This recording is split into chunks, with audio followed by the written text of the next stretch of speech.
Bonjour à toutes, bonjour à tous, j'espère que vous allez bien. Aujourd'hui, je vais vous parler de la prochaine nouvelle lune qui aura lieu donc dans le signe du Sagittaire, le 4 décembre. Donc, signe du Sagittaire, alors je vous partage la carte du ciel de cette nouvelle lune, donc nouvelle lune en Sagittaire, 7h42 temps universel, GMT.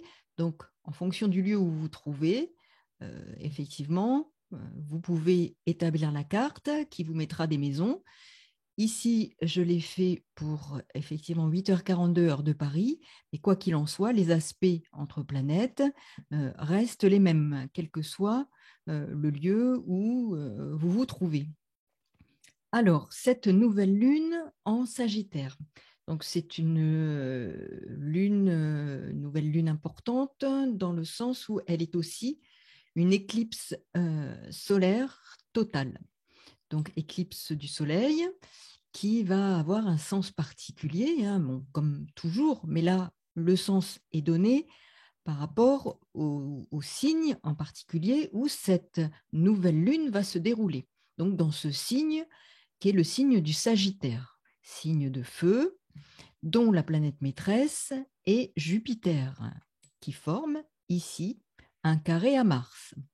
Donc, c'est aussi une dimension, un sens supplémentaire qui va être donné aux énergies proposées par cette nouvelle lune et ses configurations astrales.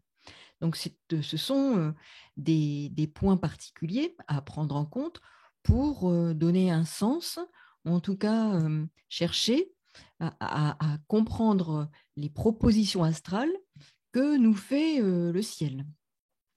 Alors, puisqu'il s'agit de propositions, de promesses potentielles qui seront activées plus ou moins pour chacun d'entre nous dans nos ciels respectifs, dans nos ciels de naissance, puisqu'ils peuvent activer des points sensibles pour les uns ou les autres. Et quoi qu'il en soit, cette nouvelle lune et les configurations astrales proposées par une nouvelle lune correspondent au début d'un cycle de lunaison qui s'inscrit parmi d'autres cycles, comme j'ai pu déjà le dire, et qu'effectivement, là, il donne, enfin, ces aspects donnent une orientation particulière aux énergies astrales en présence. Donc, nous avons des points particulièrement intéressants à examiner.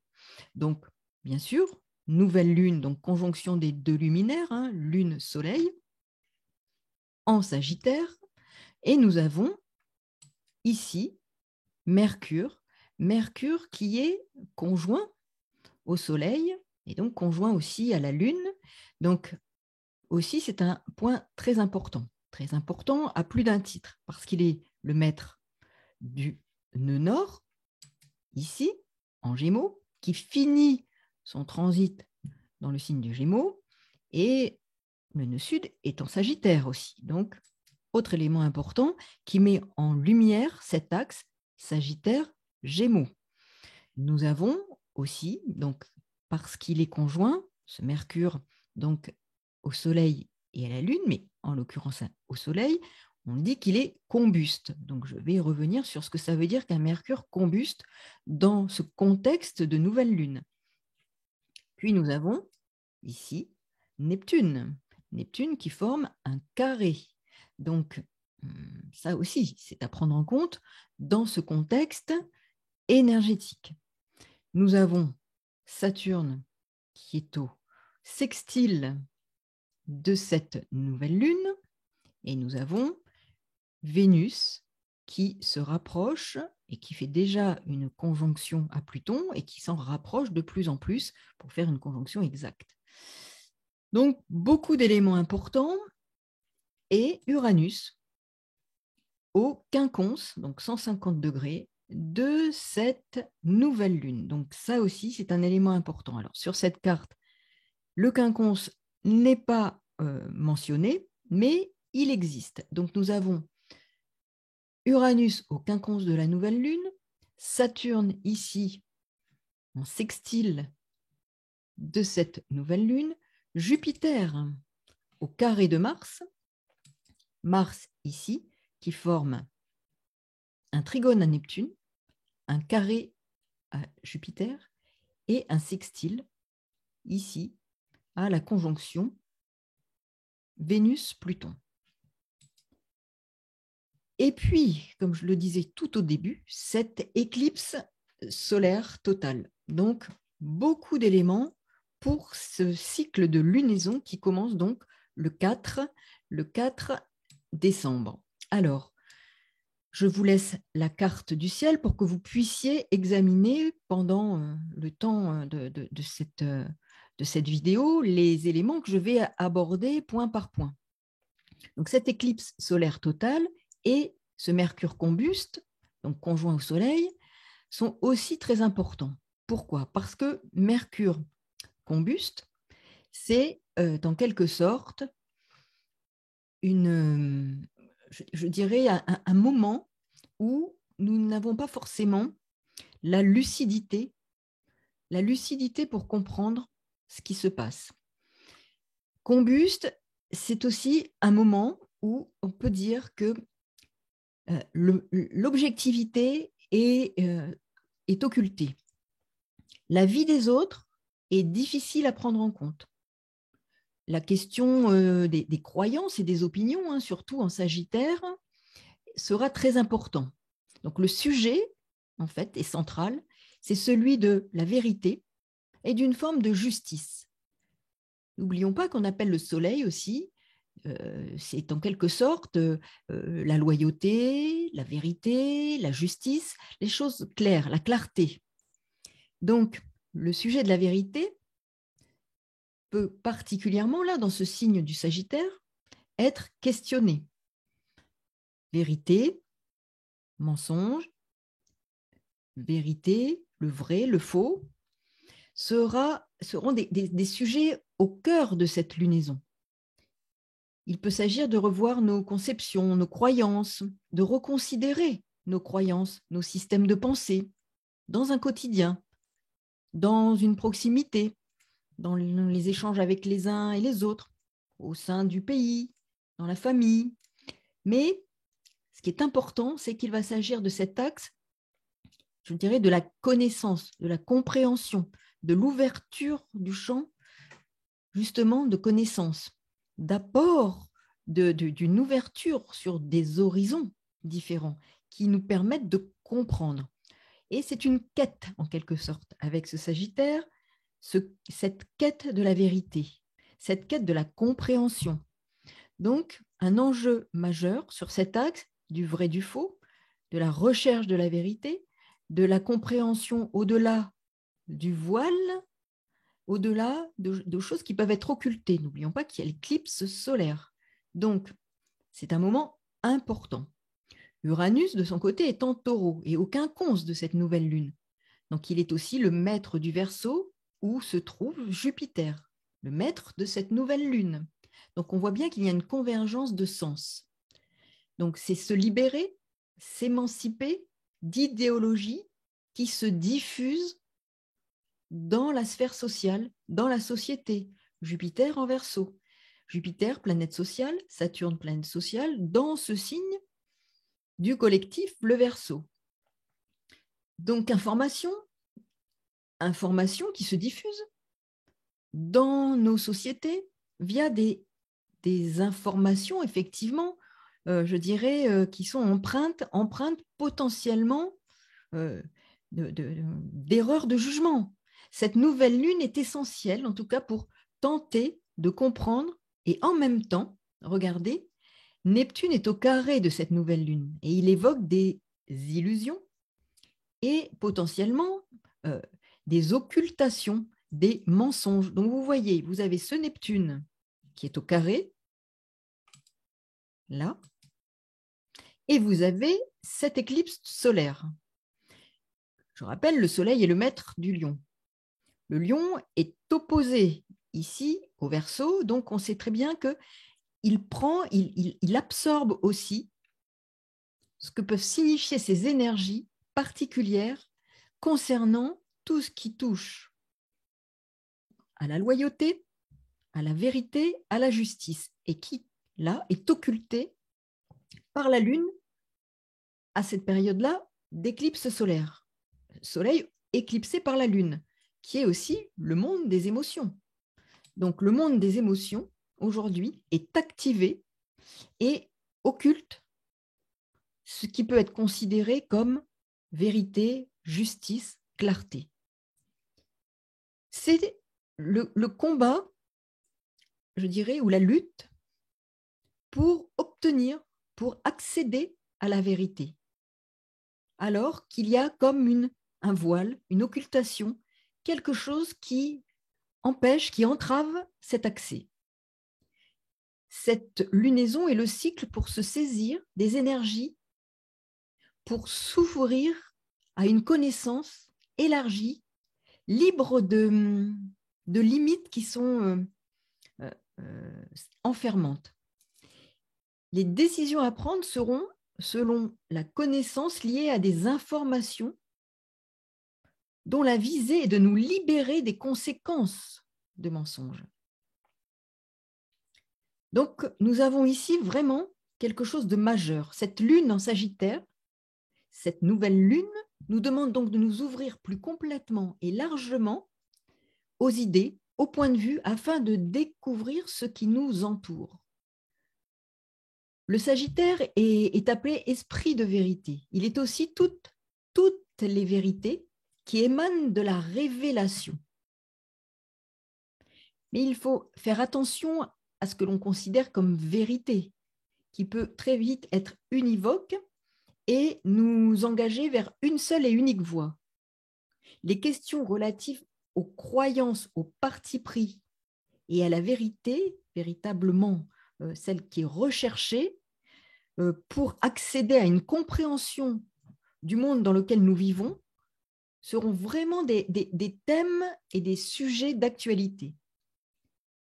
Le Sagittaire, c'est aussi le signe que l'on appelle l'esprit des lois, le signe de l'esprit des lois, voire de la justice divine. C'est le discernement qui est demandé entre le vrai et le faux.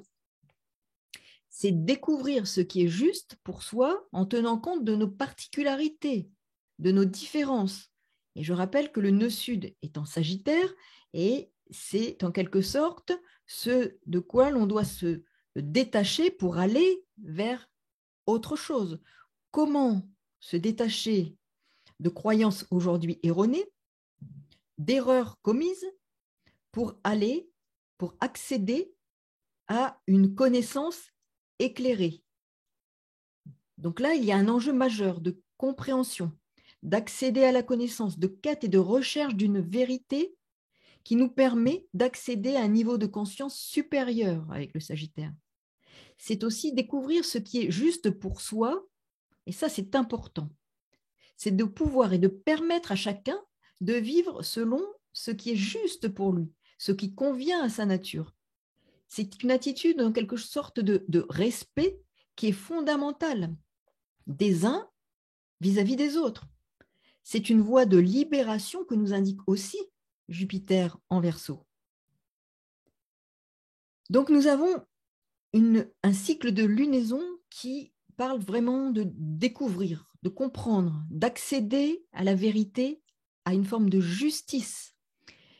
Donc, soyons à l'écoute de ce qui va nous entourer pendant ce temps-là pour justement avoir suffisamment de discernement pour comprendre les enjeux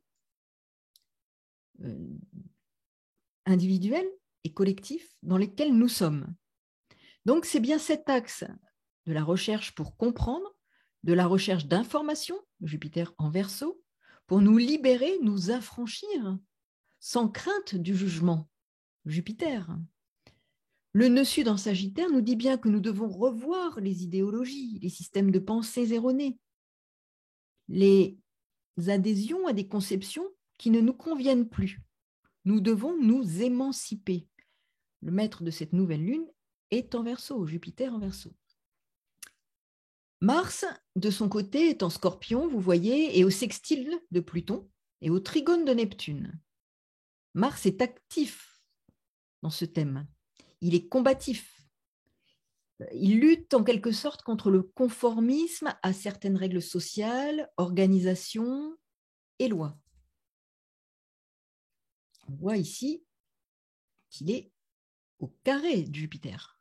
Donc, nous sommes ici dans une lutte contre ces règles sociales qui peuvent lui paraître injustes, organisations et lois qui le remettent en cause une forme de revendication. Il ne craint pas d'aller à rebours de l'opinion commune, ce Mars, au nom, je dirais, du bon sens, avec l'exigence qu'il caractérise, Mars en Scorpion. Il s'oppose avec virulence, aplomb. Il sait aussi opérer des ruptures. Mars coupe. Donc, rupture avec le consensus social, si cela s'impose par les circonstances. Il est combatif. Mars est doué pour l'attaque judicieuse, pour la défense vigilante de valeurs.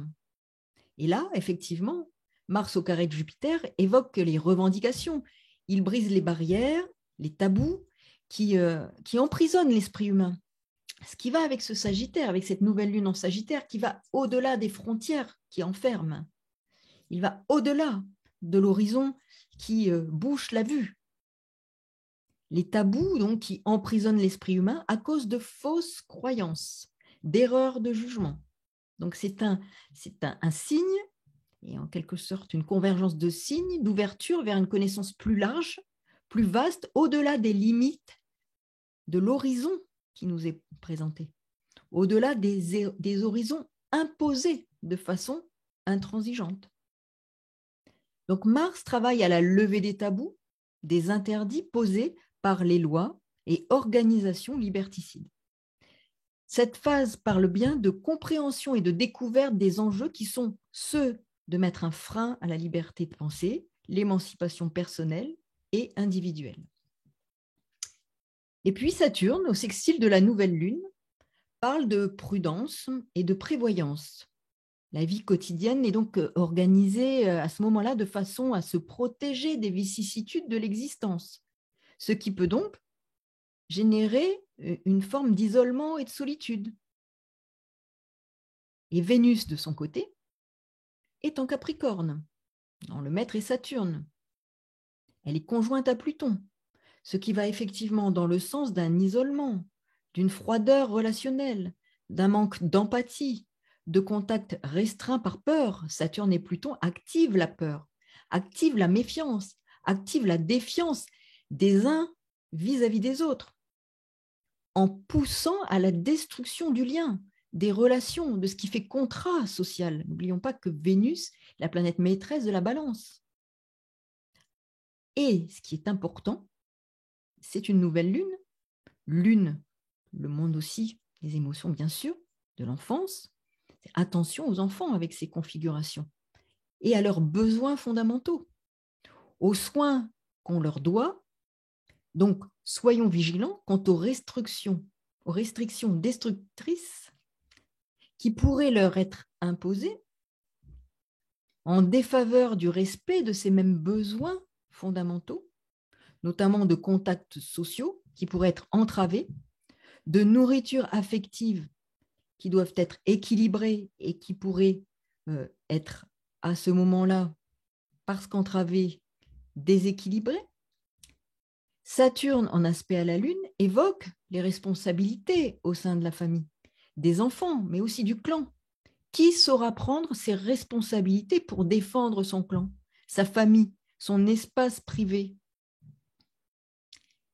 Donc cet axe de nouvelle lune est aussi, comme je vous le disais, celui du transit des nœuds lunaires et ce que l'on a appris et découvert durant ces derniers 18 mois, puisque c'est le temps que prennent les nœuds lunaires pour transiter un axe.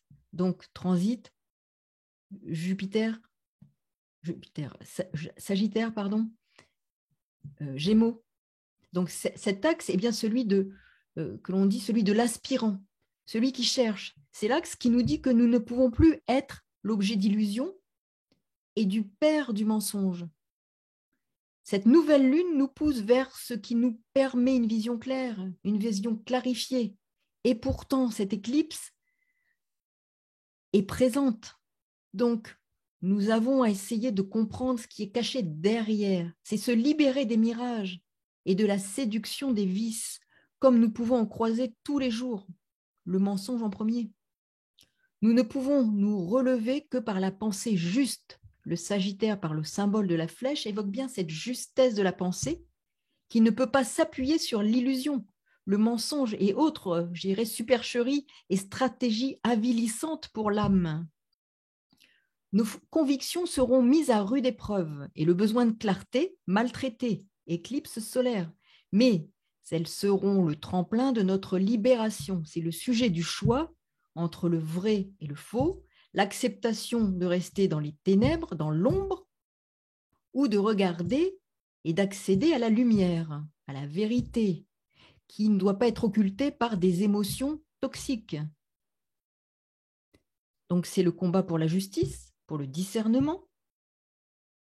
La lame de fond se prépare, nous sommes dans une phase crépusculaire, mais pour justement, après l'éclipse, accéder, si nous le souhaitons, à cette vérité solaire. La notion d'éthique et celle de liberté pourrait être pervertie, mais à nous d'œuvrer pour la vérité, la justice et d'accéder à la lumière.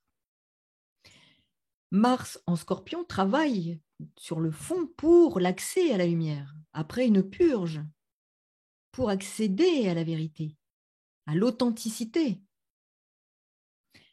Pendant cette phase de lunaison, bien sûr, nous avons cette nouvelle lune, le 4, mais il y a d'autres dates importantes. Donc, je vais faire circuler. Donc, il y a le 7, le 8, le 9, le 11 et le 15, qui sont des dates importantes qui peuvent générer des énergies particulières auxquelles nous pourrions être sensibles et faire qu'aussi il y ait, je dirais, une manifestation, une matérialisation de ces forces, de ces énergies dans des situations concrètes de notre quotidien individuel et collectif. Alors je vais mettre effectivement les transits. Et nous avons donc, alors, en passant par le 4, donc bien sûr, donc je vous ai dit le 7, 7-12, la Lune se trouvera ici, conjointe à Vénus et Pluton. Donc, c'est un moment qui peut être fort en termes de réactivité. Donc, soyons à l'écoute, soyons vigilants dans notre quotidien. Il y a une dimension qui peut, au niveau énergétique, être importante à prendre en compte. Individuellement, je le répète, comme collectivement. Ensuite, nous avons le 8, où la Lune sera conjointe à Saturne. Pareil, ce sont des moments clés qui s'engagent. La nouvelle Lune, c'est un début de cycle. Donc, à chaque fois que la Lune va passer sur des points clés au niveau astral, individuellement mais collectivement, et surtout si ces points clés existent aussi dans nos thèmes respectifs, ça peut activer, être un déclencheur, parce que la Lune a aussi une fonction de déclencheur.